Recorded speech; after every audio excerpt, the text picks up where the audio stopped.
네, 자, 이어서 또 시청자분 전화가 와 있다고 합니다. 안녕하세요. 안녕하세요. 네, 반갑습니다. 네, 반갑습니다. 네, 어떤 종목 가지고 오셨죠? 한국정보통신이요. 네, 한국정보통신. 네. 매수가 비중 얼마십니까? 8,900원에 35%요. 네, 8,900원에 35%시고요. 예. 지금 10%대 손실을 입고 계십니다. 또 의외로 시가총액은 꽤 있네요. 이 종목이 2,946억 원 시가총액 규모의 종목인데요. 궁금하신 부분 말씀해 주세요. 예. 지금 요거 사고 난 다음에 바로 조사가 들어갔다고 해가지고, 네, 전자결제 잘못됐는지 어쨌는지, 금융감독원에 조사가 들어갔다고 해가지고, 네네. 그로부터 빠지기 시작하는데, 근데 걷잡을 수 없이 빠져가지고, 네. 손절도 못하고 그냥 웅웅 하다 보니까 여기까지 왔어요. 아, 그런데 앞으로 전망이 어떤지 또 네. 요번에 4분기의 실적은 또 어떤지 그것도 모르고 해서 궁금해 네. 전했어요. 놔두면 가져가야 되나 손절해야 되나 하고. 네네. 예. 아, 지금 200일선에서 좀 지지력을 보여주긴 하는데 계속 밀리고 있습니다. 그때 말씀해주신 그 당국의 조사가 정기적인 어떤 좀 검사이고, 예방 차원에서의 검사인 것 같긴 한데요. 전문가의 의견을 들어보도록 하겠습니다. 예. 자, 한국정보통신 세 분 가운데서 어떤 분 진단 필요하세요? 네, 정은정 과장님요. 예, 정 과장님. 네, 안녕하십니까, 시청자님. 네, 안녕하세요. 네, 이거 8,900원에 매수하자마자 빠졌다고 말씀하신 거죠? 네, 그래서 했습니다.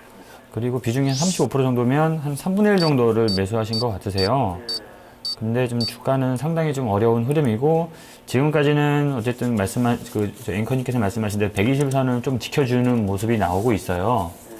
근데 제 생각은, 이 정도 선에서 계속 지켜주지 못하고 계속 이 정도 횡보만 한다고 하면, 뚜렷한 수급 주체가 나타나지 않으면요, 조금 더 추가적으로 빠질 수가 있거든요. 그러니까 이 회사 같은 경우에는 실적부터 본다고 하면, 실적이 전년도 대비해서 늘어날 걸로 예상이 되긴 하거든요.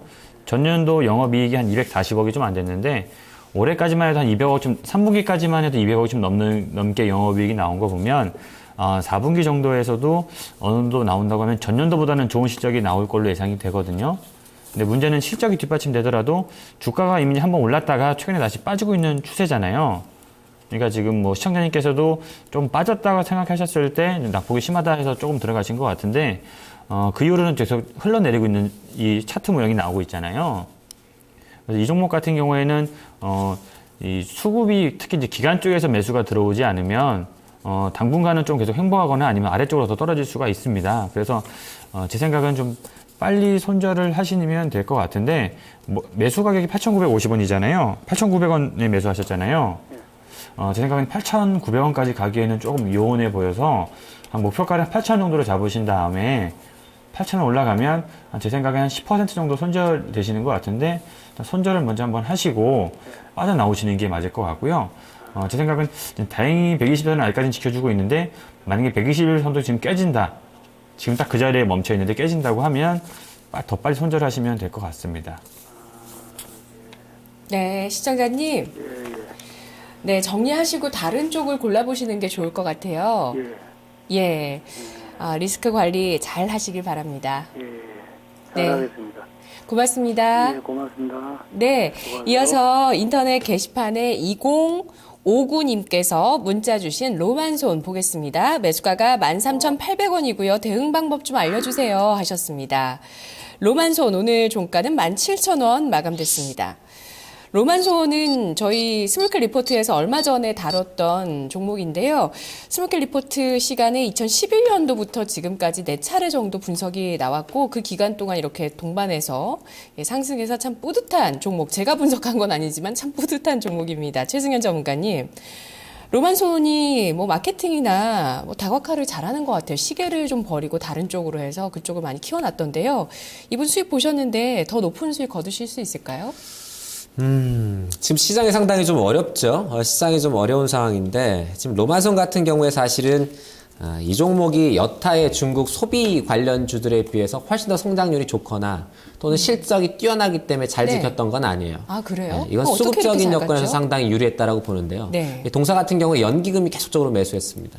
연기금이 지속적으로 매수하면서 이번에 코스닥 시장이 조정받을 때 조정받지 않은 종목이거든요, 유일하게. 네. 그러니까 대부분의 중국 소비 관련주 종목들 예를 들면 리움쿠첸만 보더라도 17,000원에서 10,000원까지 떨어졌거든요. 그러니까 거의 뭐 한 40% 가까이 떨어졌어요. 그리고 웬만한 종목들 뭐 화장품 관련된 소비 종목들도 대체적으로 뭐 30-40%안 떨어진 종목이 없습니다. 근데 동사 같은 경우에는 일단 사업군이 있죠. 지금 말씀하신 시계 이 부분은 뭐 적자가 계속적으로 있는 상황이고요. 그 다음에 이제 핸드백이라든지, 그리고, 그죠, 주얼리 부분. 그러니까 주얼리 부분의 성장률이 다소 좀, 나타나고 있는 상황이고, 영업이익률도 주얼리가 제일 좋은 편이에요. 그래서 이쪽 부분의 성장이 조금 늘어나니까 시계 쪽의 것을 상쇄하고라도 성장이 좀 있겠다 해서 기관 투자가들이 좀, 수급을 좋게 해준 측면이 있었고요. 그 다음에 백 같은 경우에는, 우리 그 빅뱅이죠? 빅뱅의 리더인가요? 하여튼 GD. 예. 그 친구가 메고 다니면서 광고 효과가 나서 좀 많이 팔린 측면이 있는데 백에서는 엄청난 수익이 지금 나오거나 하지는 않는 상태입니다. 그렇다 보니까 주얼리 쪽에 어느 정도 비중이 좀 있는 상황인데요. 그동안 궁금했던 게요. 이렇게 성장주가 조정을 다 받았어요. 근데 보면 일부 주식들은 10%대, 그러니까 제한된 어떤 조정을 받는 종목들이 있거든요. 그런 것들은 시장에서 앞으로도 좋아질 거라고 생각을 하는 종목이라고 봐야 될까요? 일단 기관 투자가의 성향이라고 봅니다. 예를 들면 기관 투자가에서도 뭐 연기금이 있고 각각의 투신 운용사들이 있잖아요. 그런데 이제 본인들이 결정을 해서 이 종목은 내년까지도 우리 계속 물량을 늘려가자라는 판단이 들어서 수급이 좋은 애들은 버티는 거고요. 네. 실적이 아주 좋고 해도 지금 시장 상황에서 급락한 종목도 너무너무 많아요. 네. 그러니까 수급이 받쳐지는 종목, 즉 운용사라든지 또는 연기금이라든지 이런 쪽에서 꾸준히 매수하고 있으면서 안 무너지는 종목이 결국은 수급이 좋은 건데요. 결국은 이 종목이 지금 실적이 좋다거나 또는 향후에 100% 좋아진다라고 치부할 수는 없지만 일단 수급적인 측면에서 다른 종목보다는 유리하다는 거예요. 그런데 그들도 여차하면 손절할 수 있는 건가요? 그러니까 지금도 보면 이번에 급락 나왔단 말이에요. 급락 나왔는데 대주주죠. 대표이사가 한 5% 팔았어요. 그럼 뭐냐면 자기가 생각하기에도 사업 구조 측면에서 빠르게 주가가 많이 올랐다고 판단할 수 있어요. 왜냐하면 이 종목이 지금 올해 실적 대비해서 주가 수익 비율이 한 28배 정도 되거든요. 그럼 28배를 충족하려면 결국엔 내년에도 50% 이상 성장해야 된다는 얘기예요. 그런데 50% 성장할 것이냐는 내년 봐야 알거든요.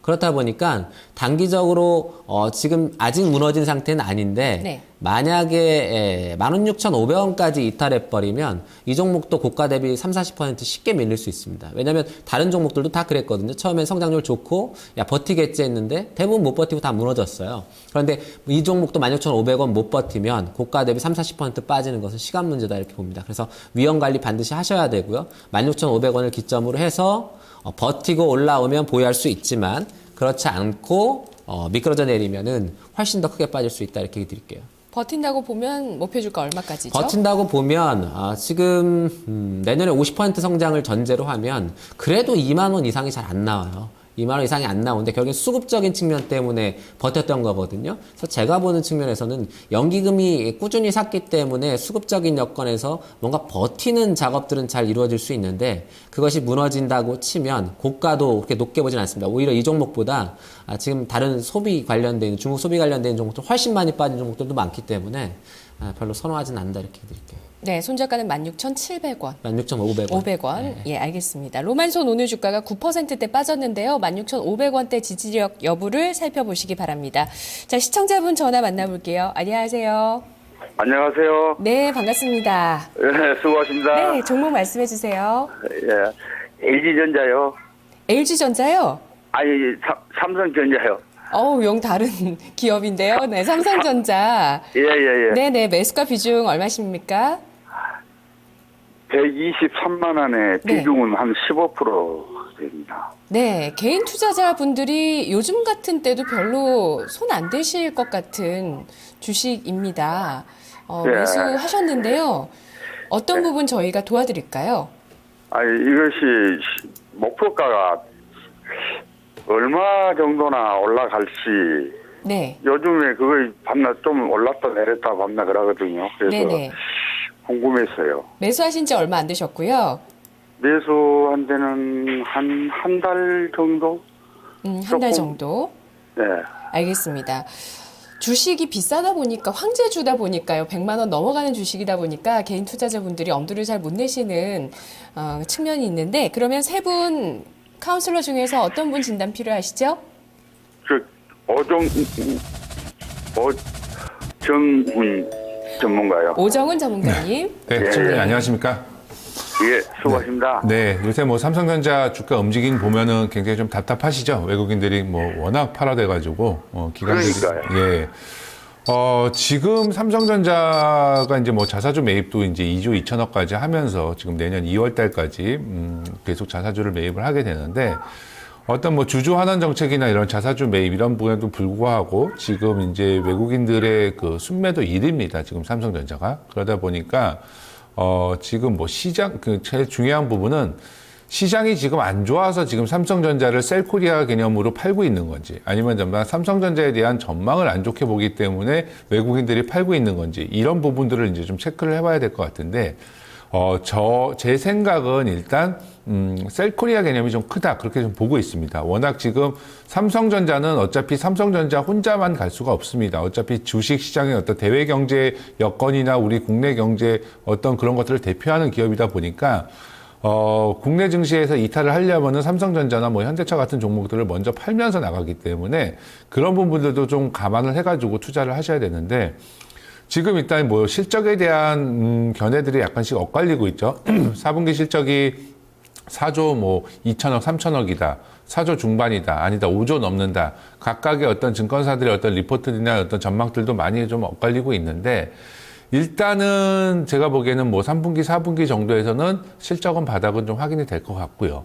어차피 내년 1분기는 이쪽 IT 쪽이나 이쪽이 다 비수기이기 때문에 그렇게 뭐 실적이 뚜렷하게 개선될 수 있는 부분은 아닌데, 지금 상태에서는 어쨌든 간에 이제 내일 또 제일모직 상장이 하게 되고, 그렇게 되면은 내년 초에 뭐 배당 정책이나 이런 부분들에서 어떤 이벤트성이 조금 있지 않을까 그렇게 봅니다. 근데 다만 이제 단기적으로 만약에 대응을 하셔야 된다고 하신다고 하면은 지금 삼성전자 조금 탄력성이나 상승 탄력도가 좀 둔화되고 외국인들의 어떤 매도세가 워낙 강하기 때문에 그런 부분에서는 단기적으로 대응한다고 하면은 뭐 일단 지금이라도 빠져나오자 이렇게 얘기 드리겠는데, 지금 뭐 단기적으로 하실 게 아니라 좀 중장기적으로 롱텀으로 좀 보시고 일부 포트폴리오만 담으셨다고 하면은 내년 뭐 상반기까지는 좀 가져가 보셔야 되지 않을까 싶은데, 중요한 부분은 이제 삼성전자는 삼성전자만의 문제가 아니라는 거죠. 만약에 지수가 여기서, 오늘 이제 뭐 FOMC 회의도 있는데, 만약에 뭐 매파적 발언이 나와가지고 뭐 상당 기간 동안 뭐 금리 인상에 대한 그 문구가 뭐 빠진다. 뭐 그러면은 지수가 1900 이하로 간다고 하면은 삼성전자도 뭐 125만원대 가고 뭐 그런 거는 어쩔 수가 없는 상황이라는 거죠. 그래서 그런 부분들을 같이 감안을 하시고 지금 시장 상황을 같이 생각을 안 하실 수가 없다는 거죠. 그래서 삼성전자만 놓고 본다고 하면은 저는 홀딩 해가지고 중장기로 목표가 한 135만 원, 뭐 그 정도 보시라고 얘기 드리고 싶은데요. 지금은 또 괜히 또 주당 뭐 3만 원이라도 이제 수익이 났는데 자칫 잘못해가지고 장이 밀리면서 다시 그렇게 돼버리면은 다 손해가 나든지 아니면 또 번 것도 다시 뭐 본전이 되거나 그렇게 될 수도 있기 때문에 그런 부분들도 같이 감안을 좀 하셔야 될 것 같고요. 지금 상태에서 뭐 추가 매수나 그런 거 하는 것보다는 지금 갖고 있는 것만 그냥 꾸준히 가져가시고 어떤 대외 경제 변수나 어떤 거시 경제 흐름까지 그냥 무시한다고 하면은 목표가는 한 135만 원에서 140만 원 정도까지도 봐도 큰 무리는 없는 그런 종목이라고 볼 수 있습니다. 그럼 그 네. 135만 원에 140만 원 정도는 뭐 1월 달 정도까지 가져오면 거실 될까요? 1월보다는 조금 더 가져가야 될 것 같아요. 제 생각은. 그런데 이제 중요한 부분은 시장이 만약에 무너졌을 때는 그 삼성전자도 뭐 어쩔 수가 없다는 거죠. 그러니까 내일이나 이제 뭐 예를 들어서 이제 내일 미국 시장이 뭐 반등이 나오거나 그랬을 때 외국인들의 어떤 매도세가 조금 진정되는 거를 조금 같이 확인을 해보셔야 될 것 같아요. 그래서 그런 부분들에서 지금 기관들은 어쨌든 간에 지금 계속 좀 담고 있는 상황이고 외국인들은 어떻게 보면은 좀 너무 심할 정도로 지금 삼성전자에 편중해가지고 지금 팔고 있는 그런 상황이거든요. 그래서 그래가지고 마음이 좀 안 놓여서 네. 그래서 오늘 전문가님한테 좀 문의하려고 전화를 해드렸습니다. 예, 그래서 이제 그런 부분들을 그게 단순히 삼성전자의 문제라기보다는 지금 한국 주식을 팔고 나가는 그런 형태라고 좀 보셔야 될 것 같아요. 그래서 단기에 정리하신다면 얼마가 좋을까요? 단기에 만약에 네. 단기에 지금 정리하신다고 하면은 뭐 한 130만 원 가면 좋은데 130만 원 지금에서는 조금 힘들 것 같고 한 128만 원에서 130만 원 사이 정도로 반등 이용해 가지고 정리해서 나오셔도 될 것 같고요. 일단은 자칫 잘못하면은 또 이게 수익이 조금 나고 계신데 자칫 잘못해서 이제 또 본전되거나 또 밀리거나 그런 시장에 대한 우려감도 아직은 조금 상존해 있는 상황이기 때문에 그런 부분에서 제가 추가 매수나 하지 마시고 좀 단기 대응도 한번 생각을 해보시고 관찰을 좀 잘 하셔야 돼요. 지금 그래서 내일 같은 시점이 그러니까 미국 시장이 뭐 반등을 하거나 국내 증시가 이제 반등을 했을 때 그때 외국인들의 어떤 매매 패턴은 좀 어떻고 그런 부분들을 잘 관찰을 하셔야 되지 않을까 좀 싶고요. 그래서 지금 좀 중요한 시점입니다. 그렇기 때문에 좀 단기적인 목표 대응할 수 있는 방법도 생각해 놓으시고 중장기적으로는 그런 부분들 어떤 대외적인 부분만 뺀다고 하면은 저는 135만 원 이상 갈 수 있다고 좀 보고 있는 종목 중에 하나인데 그런 어떤 시장 대외적인 변수들이 좀 발목을 잡지 않을까 그런 우려감을 좀 갖고 있습니다. 네, 시청자님. 예. 단기로 128만 원에서 130만 원, 중장기는 135만 원에서 140만 원이었습니다. 예. 네. 다 알았습니다. 네, 고맙습니다. 고맙습니다. 예, 수고하세요. 네, 감사합니다. 자, 이어서 또 인터넷 게시판에서 6123님께서 사마 네트워크스를 갖고 계시고요. 비중이 50%까지 되십니다. 1,830원에 매수하셨고요. 진단 부탁합니다. 손절해야 되나요? 하셨네요. 오늘 1,700원대 아래에서 1,690원에 마감됐습니다. 드라마 제작하고 있는 사마 네트워크스. 전망 어떨까요? 최승현 전문가님. 예, 코스닥이 상당히 좀 어려워요. 지금 이게 참 애매한 게 뭐냐면요. 지금 코스닥 시장의 수급이 완전히 죽어 있는 상황이다 보니까 우리가 소위 이제 차트라고 하는 기술적 분석상 꺾여 있는 종목들은 계속 내리고요. 그 다음에 기술적 분석상 기술적인 흐름이 윗방향을 잡고 있는 애들은 그나마 추세를 유지는 합니다. 그런데 지금 사마네트워크스를 보면 추세가 꺾여 있는 상태에서 이동평균선의 지지점이 없는 상태이거든요. 보통 이런 경우에는 우리가 만약에 연말까지 지금 뭐 12월 벌써 20일 가까이 돼가고 있는 상황인데 연말까지도 수급이 그다지 좋아질 가능성은 없다고 보거든요. 그렇게 되면 누가 하나 던지기 시작하면 툼에 나올 가능성이 높다는 거죠. 이 회사가 갖고 있는 가치적인 측면하고는 전혀 별개로 그냥 수급적으로 급락이 나올 수 있다는 얘기예요. 그래서 일단 기술적인 부분에서는 위험한 위치에 왔다 이렇게 일단 먼저 얘기를 드리고요. 그러면 이 회사의 본질적인 부분을 예로 들면 이 회사는 향후에 지금 어떤 수급적인 여건, 시장 전체 수급적인 여건이 조금 좋아지면 다시 추세를 잡고 충분히 올라갈 수 있는 여건은 갖고 있습니다. 중국 수혜주로요? 네. 그렇죠. 네. 그다음에 왜 중국이냐면 지금 이 업체 자체가 드라마 제작이라든지 이런 컨텐츠 제작에 있어서 업력이 한 20-30년 되는 회사예요. 거기다가 지금 중국과의 이미 제휴가 끝난 상태에서 드라마 제작을 하고 있는 상태란 말이에요. 그런데 보통 100억대에서 200억 사이의 드라마 같은 것을 제작하기 시작했기 때문에 결국엔 지금 중국 같은 경우에는 방송국만 한 뭐 몇백 개가 있다고 하거든요. 그 다음에 동영상 채널도 엄청나게 많고 그렇다 보니까 향후에 아주 어떤 그러한 수익이 실질적으로 영업이익이라든지 큰 폭으로 잡히게 되면 결국엔 주가는 상당히 오를 가능성은 높아요. 네. 그런데 이제 문제는 지금 시장의 수급이 너무 안 좋다는 거죠. 그렇다 보니까 그것만 믿기엔 그러니까 이러한 위기만 잘 극복하면 주가는 다시 뭐 2,000원이건 2,000원 이상이건 올라갈 가능성은 아주 높은데 결국에 수급이 안 좋으면서 투매 나오면 1,500원도 갈 수 있고 1,500원도 깰 수도 있단 말이에요. 결국에 수급적인 측면 때문에. 그렇다 보니까 이게 단기적으로 50%를 들어가 있다고 하니 제가 예를 들면 뭐 1, 20%만 들어가 있으면 비중이 부담이시죠. 더 네. 밀렸을 때 나중에 더 사세요 이러면 되는데 50%는 뭐 더 살 게 없지 않습니까? 이제 여기서 만약에 20, 30% 떨어지면 완전히 자산에서 손실이 엄청나게 커지는 상황인데 네. 그렇다 보니까 아주 애매한 상황이에요, 이게 지금. 가격을 주셔야죠. 그래도. 그래서 저는 지금 그렇습니다. 물량을 축소하는 게 맞고요. 얼마든지 시장이 돌아서면 그때 사도 얼마든지 살 수 있어요. 지금 이미 꺾여 있는 상태이기 때문에. 그래서 일단 보유는 하되 적어도 한 20% 정도는 줄이는 게 맞다. 그래서 향후에 안정적으로 이동평균선이 돌아갈 때 그때 다시 사더라도 사야 된다. 이렇게 말씀드리겠습니다. 한 20%는 매도 전략 말씀드리겠습니다. 즉시 매도요. 예. 알겠습니다. 드라마 제작 쪽 사마 네트워크스 그래도 내년에 중국 수혜주로 또 부각될 수 있는 가능성도 보고 있습니다. 하지만 비중 많으신 부분 손실 너무 커지시면은 힘드시니까요. 당장 좀 정리하실 필요 있겠다고 보고 있습니다. 2625님께서 소리바다 갖고 계시네요. 매수가가 4,740원이고요. 비중은 10%. 단가 목표가라고 하셨는데 단기 목표가시겠죠? 예, 오늘 주가가 4,410원에 마감됐고 10%는 안 되는 손실이고요. 단기적으로 전략을 세워드리겠습니다. 정원정 과장님. 네. 일단 소리바다는 단기적으로 접근하시면 조금 안 될 것 같은 종목이에요. 왜냐하면 이 회사 같은 경우에는 올해 지금 현재 삼성이랑 손을 잡고서 밀크뮤직이라고 하는 것 때문에 뭐 이용자 수, 다운로더 수나 이용자 수가 급격히 늘어나서 상당히 지금 좋게 퍼포먼스가 나올 걸로 예상이 됩니다. 다만 올해는 이제 마케팅 비용이나 여러 가지 비용이 들어간 것 때문에 올해 이제 뭐 초기 단계이기 때문에 올해 바로 실적까지 눈에 보이는 그런 단계는 아니거든요.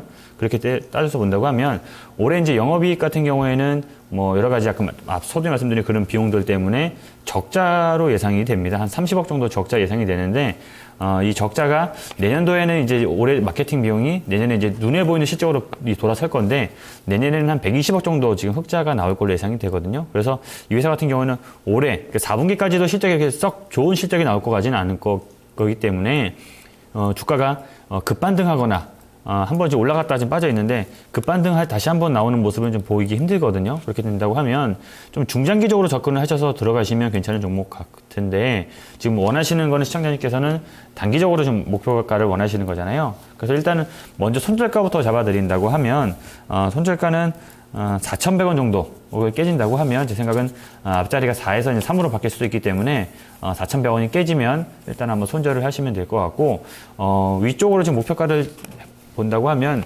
이평선이 좀 높게 형성되어 있긴 하지만 한 5,000원 정도까지는 올라갈 수도 있거든요. 근데 지금 이 자리에서 제 생각은 5,000원까지 바로 올라가기보다는 4,100원대를 한번 터치를 하고 네. 그 다음에 5,000원까지 반등을 할 수 있을 거기 때문에 4,100원까지 떨어지는 걸 참을 수 있다고 생각을 하시거나 아니면 중장기로 난 가져가겠다 하시면 조금 가져가실 만한 괜찮은 종목인 것 같은데 중장기 목표 주가는 얼마일까요? 제 생각은 지금 정고점이 6,590원이었거든요. 이거는 이제 내년도, 내후년도 이 기대감 때문에 이제 한 번에 반영이 돼서 가격이 올라간 거긴 한데 실질적으로 내년에 이제 이 120억이라는 영업이익이 달성될 것처럼 보인다고 하면 정고점은 다시 한번 올라갈 거라고 생각을 해서 한 6,600원, 6,500원 네. 이상은 다시 한번 올라갈 거라고 예상이 됩니다. 알겠습니다. 마지막으로 전화 받아볼까요? 네. 만나보겠습니다. 안녕하세요.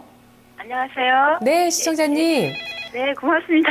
네, 저희 빨리 진단해 드릴게요. 매수가, 네. 비중, 종목명 말씀해 주세요. 네, 조이맥스 네. 33,800원에 40%요. 네, 알겠습니다. 자, 그러면 조이맥스 세 분 중에서 어떤 분께서 진단해 드리면 좋을까요? 오정훈 선생님이요. 네, 전문가님. 오정훈 선생님. 네, 안녕하십니까, 시장님. 네. 네, 지금 조금 떨어지실 때, 요 최근에 좀 조정받을 때 좀 사셨나 보죠? 네, 지금? 네, 그저께요. 그러니까 지금 조이맥스 같은 경우는 사실 이제 위메이드의 자회사고 아직까지는 영업이익이 나질 않아요. 3분기도 영업 적자였고, 그러니까 조이맥스가 그동안 올라왔던 거는 이제 윈드소울이라는 게임이 이제 흥행을 많이 하면서 이제 그런 부분에 대한 이제 신작 기대감 때문에 좀 올라왔었는데 게임주들이 보통 올라오는 거는 신작이 있던지 아니면 신작이 출시되던지 신작이 출시되고 나서 흥행에 굉장히 성공을 하던지 아니면은 뭐 어떤 그런 모멘텀이 좀 있어야 되는데 그런 모멘텀이 소멸하면은 그 게임주가 특히 요즘같이 변동성 심한 장세에서는 바로 또 수직 하락하는 그런 경우가 많이 있거든요. 그렇기 때문에 타이밍상으로는 굉장히 조금 좀 안 좋은 타이밍에 좀 들어가셨고요. 지금 상태에서는 이제 그러면 이제 새로운 어떤 조이맥스에 대한 모멘텀을 좀 기대해야 되는데 아직까지는 그 기간 조금 걸릴 것 같아요. 이제 물론 이제 로스트 사카가 이제 뭐 중국 쪽에 이제 런칭한다 뭐 그런 어떤 이벤트가 좀 있긴 하지만 그 부분에 대해서는 지금 뭐 언제가 될지도 아직은 모르는 상태고요. 그래서 그 전에 이제 게임주들이 올라갈 때 같이 어떤 윈드소울 흥행까지 같이 겹치면서 오히려 상승 탄력도가 굉장히 좋았는데 지금은 그런 어떤 모멘텀이나 이슈가 다 소멸되어 있는 상태이기 때문에 지금 상태에서는 수익을 내시는 전략으로 가져가시면 안 되고 반등 시 일단 손실 최소화나 손해를 안 보고 빨리 현금화를 하는 그런 전략으로 가져가셔야 됩니다. 그래서 뭐 예를 들어서 NC소프트나 뭐 이런 것처럼 기업 현금 창출 능력이 있는 기업이라고 하면은 밸류적으로도 봐서라도 조금 더 가져가 보시라고 하겠는데 조이맥스 같은 경우는 여전히 뭐 밸류 쪽으로 뭐 부도가 나거나 그런 회사는 아니지만 밸류적인 메리트도 없고 단기적인 신작 게임에 대한 약간 흥행 그런 어떤 이슈 그런 걸로 인해 가지고 그런 모멘텀으로 잠깐 올라갔던 거기 때문에 지금은 전략을 자칫 잘못하면은 더 크게 물릴 수가 있으니까 전략을 손실 최소화나 최소한 현금화 전략으로 빨리 빠져나오신 전략이 지금은 바람직하다고 보여집니다. 차트를 보면서 가격 전략을 좀 설명드리도록 하겠습니다. 자, 지금 차트를 보면은 최근에 이제 급락이 나오면서 다시 이제 주가가 이제 조정이 나오면서 거래량까지 지금 뭐 수반되는 그런 모습을 보이고 있기 때문에 이런 부분들까지 하면은 상당히 좀 그 거래가 안 되면서 이게 약간 눌림 형태로 가면은 괜찮은데 거래량까지 수반됐기 때문에 지금 상태에서는 단기적인 어떤 반등을 이용해서 빨리 빠져나오셔야 되는데 가격 전략은 제가 보기에는 지금 한 지금 33,800원이시니까 33,000원 정도까지는 한번 다시 한 10% 정도 지금 물리신 거잖아요. 그렇기 때문에 그 정도에서 지금 하방 경직성은 어차피 이 지금 3만 원대 깨지고 뭐 2만 원대 후반 정도에서는 하방 경직성 나올 가능성이 크기 때문에 또 종목 자체가 이렇게 좀 크게 움직이는 종목이고 최근에는 이제 외국인들도 좀 물론 이제 기관들은 팔고 있지만 외국인들이 조금 사는 것도 좀 위안거리를 잡으셔가지고요 목표가 33,000원만 되시면은 일단 뒤돌아보지 마시고 빨리 빠져나오시는 전략이 지금은 좀 더 바람직해 보입니다. 네, 시청자님. 네. 여기서 마무리할게요. 네, 감사합니다. 네, 잘 대응하세요. 네. 네, 종목 카운슬러 내일 이 시간 또 진단 이어가겠습니다. 내일 목요일이네요. 시장 보내고 또 저희와 함께 해주시죠. 데스매치 이어집니다. 고맙습니다.